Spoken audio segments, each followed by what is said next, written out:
Shalom Bapak Ibu, Saudara yang terkasih di dalam Tuhan Yesus Kristus.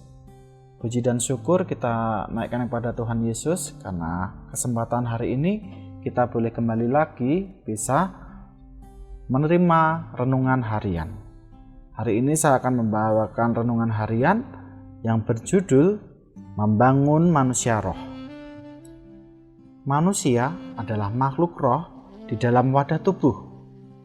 Setelah diselamatkan, fokus yang dibangun harusnya rohnya atau membangun kerohaniannya, bukan kebutuhan tubuh atau keinginan jiwanya, karena yang harus dipertanggungjawabkan kelak adalah rohnya. Manusia bukan makhluk jasmani saja, sehingga yang dibangun hanya kebutuhan tubuh, yaitu sandang, pangan, dan papan saja, yang terdapat dalam Matius 6 ayat 33. Dan keinginan jiwanya, yaitu memenuhi pikiran, perasaan, dan kehendak dagingnya.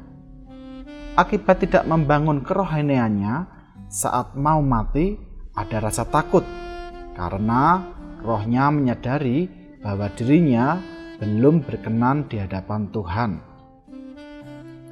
Dasar membangun manusia roh setelah diselamatkan harus kembali kepada apa yang Tuhan tetapkan saat diciptakan. Di dalam Kejadian 2 ayat 7 berbunyi, "Ketika itulah Tuhan Allah membentuk manusia itu dari debu tanah dan mengembuskan nafas hidup ke dalam hidungnya. Demikianlah manusia itu menjadi makhluk yang hidup." Melalui ayat ini kita melihat sesungguhnya manusia tanpa roh hanyalah debu tanah, yaitu tubuh yang tidak bisa bertahan lama. Paling-paling 70-80 tahun saja. Itu terdapat dalam Mazmur 90 ayat yang ke-10. Manusia bisa hidup karena nafas hidup, yaitu roh Tuhan, yang dihembuskan dalam debu tanah, yaitu tubuh, sehingga menjadi makhluk hidup. Pada awal hidup, sebelum jatuh dalam dosa, manusia kondisinya hidup dalam dimensi roh, yaitu bisa berkomunikasi dengan Allah. Namun sejak jatuh dalam dosa, manusia hidup dalam dimensi lahiriah saja. Perubahan hidup dari dimensi roh jadi lahiriah disebabkan makan buah pengetahuan baik dan jahat yang sudah diperingatkan Tuhan untuk jangan memakannya. Dapat dalam Kejadian 2 ayat 16-17. Adam dan Hawa tahu dirinya telanjang setelah makan buah yang dilarang. Apakah sebelumnya mereka tidak telanjang? Mereka telanjang, tetapi ada kemuliaan Tuhan yang menutupinya. Setelah jatuh dalam dosa, baru menyadari ketelanjangannya, karena kemuliaan Allah telah meninggalkannya. Itulah awal manusia hidup dalam dimensi lahiriah, tidak lagi hidup dalam dimensi roh. Akibatnya, semua manusia, keturunan Adam dan Hawa, membawa benih dosa. Terdapat dalam Roma 3 ayat yang ke-23. Adam dan Hawa berusaha menutupi ketelanjangannya dengan daun ara, yaitu gambaran usaha manusia, konsep hidup hasil logika manusia. Cara itu tidak berkenan. Itulah sebabnya Tuhan membuat pakaian dari kulit binatang atau domba untuk menutupi ketelanjangannya. Nubuatan kelak yang bisa menghapus dosa manusia adalah domba Allah. Terdapat dalam Yohanes 1 ayat yang ke-29. Daun ara, yaitu gambaran usaha manusia membangun hidup berkenan di hadapannya. Cara lahiriah antara lain melakukan kebaikan seperti beramal, suka menolong, atau dengan asumsi semoga berkenan di hadapan Pencipta. Ditambah dengan beragama tetapi menurut pikirannya sendiri bukan pikiran Tuhan atau konsep Tuhan.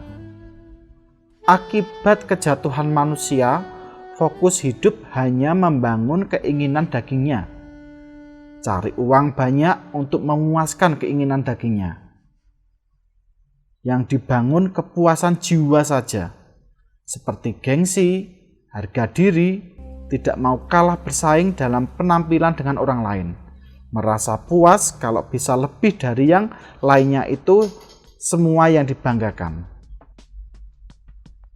Tetapi semua usaha yang dilakukan itu tidak bisa menutupi kegelisahan rohnya yang terpisah dengan Tuhan.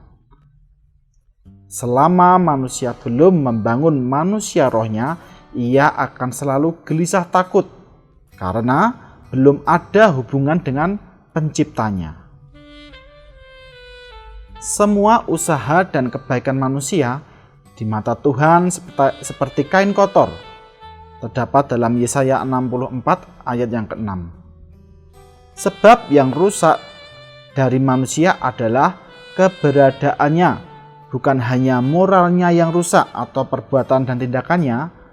Penyebab moral rusak karena rohnya jauh dari Tuhan, sehingga tidak tahu cara hidup berkenan di hadapannya. Dari waktu ke waktu, manusia berusaha menutupi kegelisahan dan kekurangan dirinya, atau dalam rohnya menyadari ada sesuatu yang kurang dalam dirinya tetapi tidak tahu. Kegelisahan ditutupi menurut pikiran atau logikanya seperti mengejar ilmu, kekayaan, pangkat agar puas, dan berharap hidup berkenan di hadapan Tuhan tetapi tidak bisa. Contohnya seperti seorang yang berpendidikan S3 tidak akan mampu menutupi keberadaannya yang berdosa di mata Tuhan dengan ilmu dan perbuatannya baiknya. Mengejar kekayaan, pangkat, kedudukan yang tinggi, walau semua didapatkan dengan susah payah, dengan kekayaan membangun tempat ibadah dan suka beramal, itu semua tidak bisa menutupi keberadaannya yang rusak di mata Tuhan. Manusia berusaha membangun moral saja, tapi berdasar logikanya atau konsep manusiawinya saja. Namun seharusnya membangun manusia rohnya atau tahu pikiran, perasaan, dan kehendak Tuhan, sehingga bisa mempengaruhi manusia lahiriahnya. Apakah yang kita bangun setelah diselamatkan? Jangan-jangan masih sama dengan manusia umumnya yang belum diselamatkan, hanya membangun manusia lahiriah saja. Seharusnya yang dibangun adalah manusia rohaninya. Mari Bapak Ibu Saudara, kita datang sujud di altarnya dengan menaikkan pujian Tetap Setia atau Selidiki Aku, Lihat Hatiku. Dan kita akan bersama-sama berdoa minta Roh Kudus menerangi kita sehingga kita tahu apakah kita membangun manusia roh selama ini atau sebaliknya. Kiranya Roh Kudus menolong kita untuk memahami panggilannya setelah diselamatkan. Amin. Tuhan Yesus memberkati.